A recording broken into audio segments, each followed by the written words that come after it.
A local cemetery targeted by vandals. A wall surrounding an historic graveyard in Middletown is now covered with graffiti. And one of the messages was directed at Christopher Columbus. Channel 3 Eyewitness News reporter Christian Colon is live at Indian Hill Cemetery this afternoon with what we have been learning. Christian. Hi there. Yeah, you can see behind me that the sign and both the brownstone are covered up. And police say this happened overnight. They say someone came here and spray painted both the sign as well as the brownstone below. And so far, no suspects have been caught.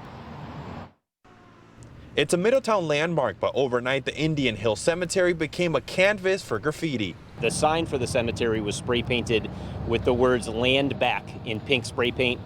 Directly next to those words was an anarchy symbol that we've seen in previous taggings before.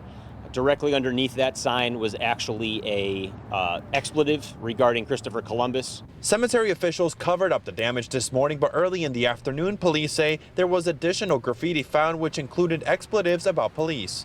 They're saying, and I'm quoting for them, it's going to be several $100s to clean this up. One of the concerns they have is that the brownstone wall specifically is difficult to work with. Neighbors we spoke to didn't hear anything suspicious last night, but had mixed emotions. There's just other ways to express your unhappiness, I think, and doing it like that almost puts you in the same position as the people that you're upset with. Residents say people are upset because this land belonged to the native Connecticut people known as the Wangongs. According to the Indian Hill Cemetery website, many of the Wangongs left the area. Many sold to the colonists individual plots of their ancestral lands. By 1770, colonists had purchased all of the Wangongs' reserved lands.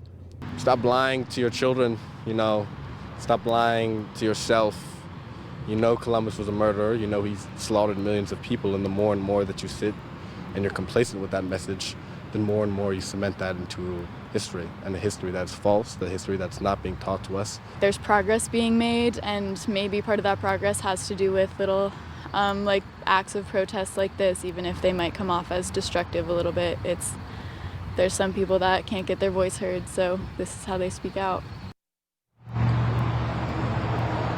And we just spoke to cemetery officials about what happened, and they say they are very upset and they are hoping to fix it over the next few days, but it will be expensive. And when it comes to the investigation, this is a very busy intersection, so police are looking at cameras to see if the suspects could be identified that way. Anyone with information is told to call police. Live in Middletown, Christian Colon, Channel 3 Eyewitness News.